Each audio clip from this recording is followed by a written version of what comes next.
Hi, welcome to the Body by Phil podcast. I'm Phil. Years ago, when COVID hit, I started a podcast that was an audio only, and it was entitled Battling Obesity, and I still have it up on Spotify and various other platforms. And it did really well, and it talked about my personal journey going from a skinny and fit kid to going into my adult years after the military, gaining massive amounts of weight, becoming morbidly obese. My life turned very dark. I went into drugs and alcohol addiction for over 20 years or so. To dig myself out of that toxic lifestyle and become a champion natural bodybuilder and then go on to become a award-winning personal fitness trainer, and how I was able to, number one, get myself better so that I could help and inspire other people to take a hold of their lives and to help them reach their goals, whatever they may be. So I wanted to take the opportunity now to kind of introduce myself and introduce what this series of podcasts is going to be all about. Why should you tune into these? Why should you subscribe to this or care what I have to say? Well, it's quite simple. I lived through it. I survived things that people tell me were definitely against the odds that I really should not have survived. Not only the addiction, but the massive amounts of food that were destroying my body internally. My DUIs, my incarceration, I was in and out of jail, DUIs, I was shot in 2002, almost killed. All these patterns, these destructive behavior patterns, were leading me down a path that was inevitably going to end my life. So, because of my health starting to fade, and for the sake of my young son, he was young at the time, I didn't want to leave him without a positive role model, a positive father figure who I certainly wasn't at that time.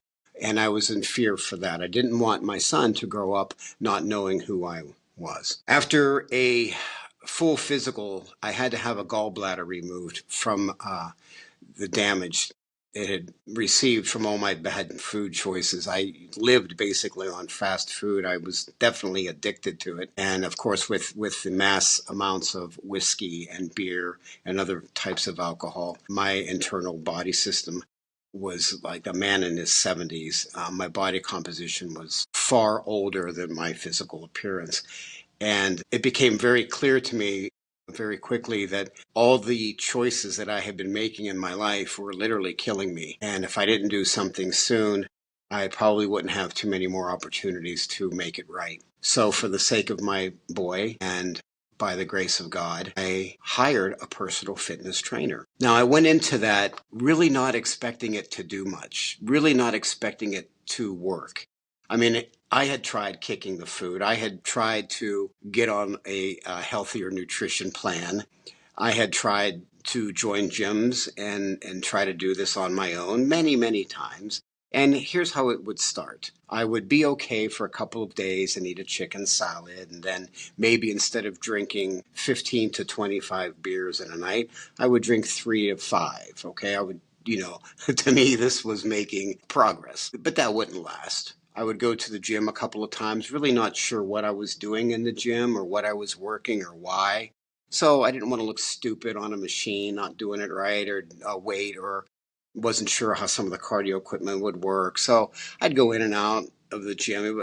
I'd be there maybe an hour, and out of that hour, maybe 15 minutes of actual work. I would try these things, have little to no success, get discouraged. I'm paying for something that wasn't paying off for me, so it wasn't going to last. And I would get bored and frustrated with it and eventually quit. And I think that resonates with a lot of people. I mean, especially look at the New Year's resolution people, okay? They all come in very gung-ho and ready to make these changes, not really knowing quite how to do it, going in with completely unrealistic expectations. They don't see the result they want in a week or two, so they inevitably give up and quit. This happens every year. I was one of those statistics until I got serious and I knew that it was time. It was time to take that bold and decisive stance and say, I have had enough of this lazy, destructive behavior. I want to add years to my life, not subtract them through these poor choices. And I want to be there for somebody who depends on me. So when I hired a trainer, like I said, I wasn't really convinced this was going to be it for me. And the first thing this gentleman did was sit me down, learn about who I was, and I kind of expected him to say, look, I don't think you're quite ready. I don't think you have what it takes to go all the way with this. And I really didn't think that it was going to be a good match. To my surprise, he looked me right in the eye and said, I got you. Let's start tomorrow. And in that moment, I felt this incredible sense of relief. It was almost like there had been something lifted from me. For the first time in a long, long time, I actually had a little sense of hope. And to those people who know what it feels like to lose hope, lose your identity, lose who you are, that's a very scary, that's a dark and bad place to be. And I had been in that for a long time, most of my adult life. But when this gentleman looked at me, and somebody who he didn't know, a complete stranger, and looked at me with confidence and said, I can help you. We have this. Let's start. Okay, I got excited, right? So I show up to my very first day, and it was punishing. It was grueling. It was really, really hard. And then 15 minutes in, I realized, wow, this was just the warm up, right? So I'm in trouble here. But it really was. I knew right away this was going to be the hardest, but yet the greatest thing I had ever done in my life. And I was right. Hiring a trainer, in my first year, I lost 134 pounds, and he happened to be a natural bodybuilder and got me into the world of bodybuilding. Now, when I keep saying natural, this natural bodybuilding means that there were no anabolics or any unnatural substances taken. All of my muscle growth and my physique was going to be created from my hard work and the proper nutrition. So I was very interested in that because I knew with my addictive personality, here's a guy, I could eat bags of fast food and really never feel full. I could eat or drink 20, 30 beers and never feel satisfied. I didn't really have an off switch. So if I was going to get into the anabolic or illegal substance game when it comes to bodybuilding and fitness, then I knew that self-destructive and addictive behavior would more than likely, most definitely follow me through there. And that could probably end my life just as fast as the drugs and the alcohol and the obesity would have. So I stayed clear of all of the unnatural substances. I did my first bodybuilding competition, and I absolutely loved it. It was supposed to be a one and done, but I felt so good about my accomplishments. I felt so good about stepping on that stage and doing something that was so foreign to me. And a year prior to that, just not even a thought. It wasn't something I'd ever went into trying to do.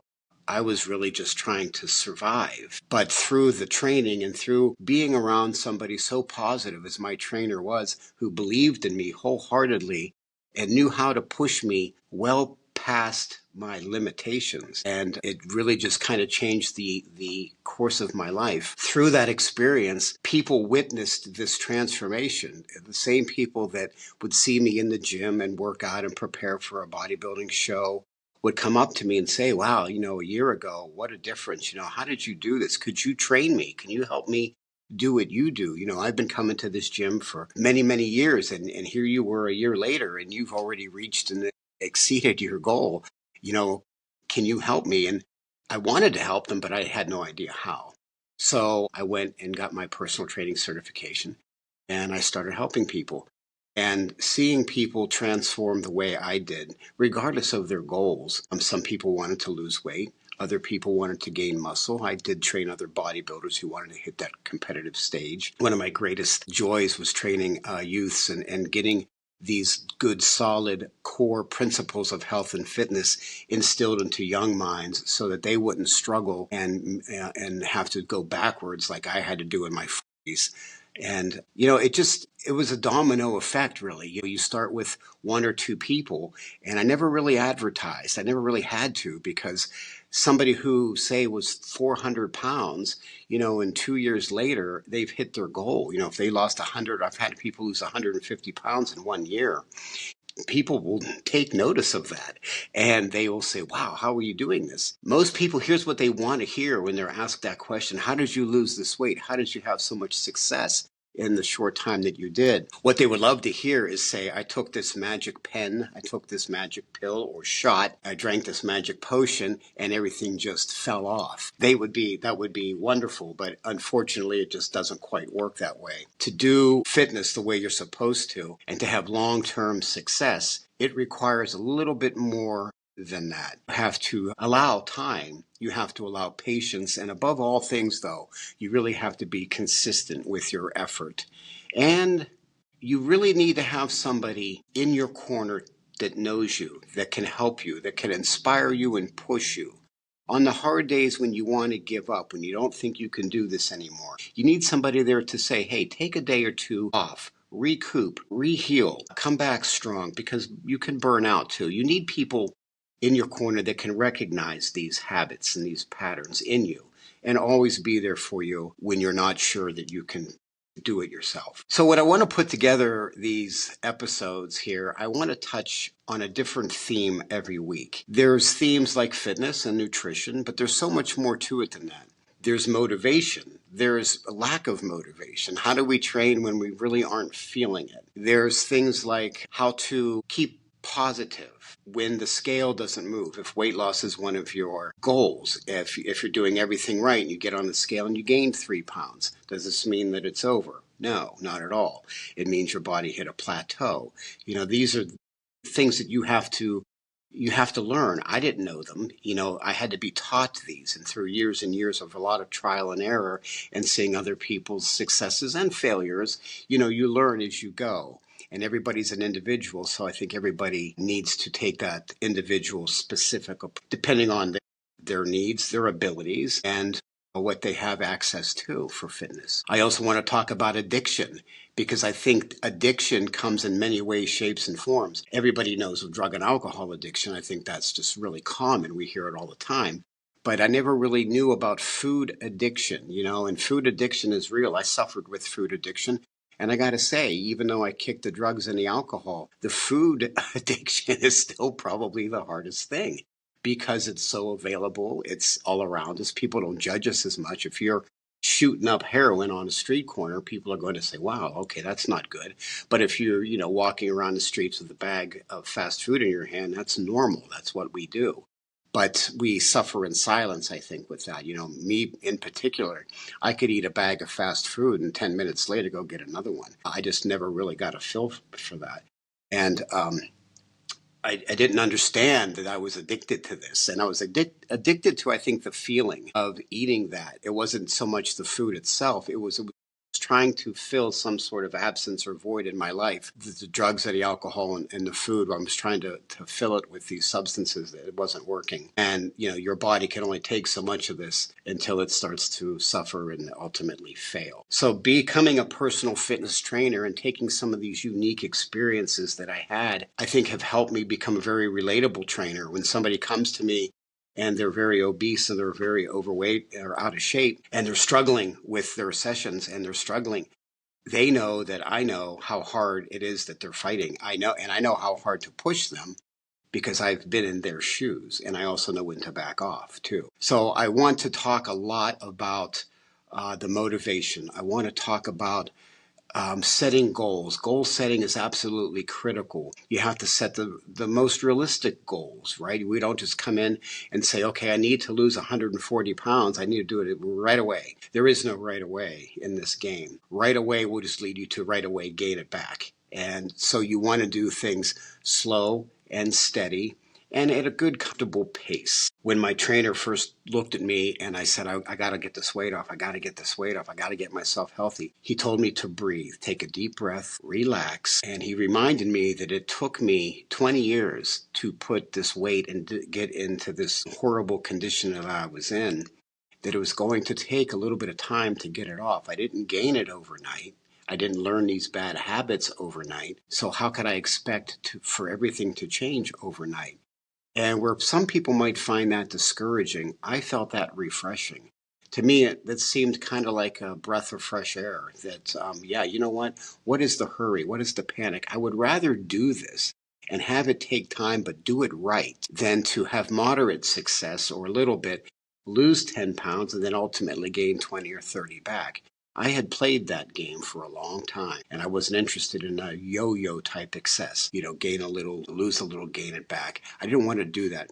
And once I lost the weight, I'm happy to announce, 13 years later now, I have still been able to keep it off and be able to stay strong. I have been in recovery. I haven't had a drink 13 years. I'm very proud of that. So those people who are out there struggling with addictions, there is hope. You don't have to be what you've been, was something that I learned in recovery and something that I'm going to talk about in future episodes. So all of my podcast episodes are going to be somewhere between 30 and 40 minutes at the most. I want to keep everything kind of, short and direct and to the point. And I just wrote a book, and I'll get into that. My podcast is Body by Phil. My book is called The Black Sword, and I want to delve into that and explain what prompted me to write that book and what that book is all about, too. It's really kind of a guide to help people, like these podcasts will be, that are struggling with adversities of any kind. And just to know that there is somebody out there that can help you, understands the struggles that you're going through, that there is a light at the end of the tunnel. These are not cliches. This is true. I did it. And if I could do it, I'm just a normal guy. And I'm going to have guests on here that I have trained. We are just normal people. There's no paid actors or nothing is scripted. I don't write anything down when I'm doing these because everything I do, it's coming from my heart. And the people that I'll have on here, these are people that came to me with that same self-doubt and those same fears and anxieties that I had when I looked at my trainer and said, I don't know if I could do this. And, I look at my clients now and what do I tell them? I tell them, I got you. We're going to get through this. We're going to do this. And all I need you to do is show up. And we'll take it from there. So I'm very excited about having the opportunity to do these. I wanted to do these for such a long time. So these are the Body by Phil podcasts, and I'll be putting up one every week. And the next one's going to be how I traded a bottle for a barbell. Thank you.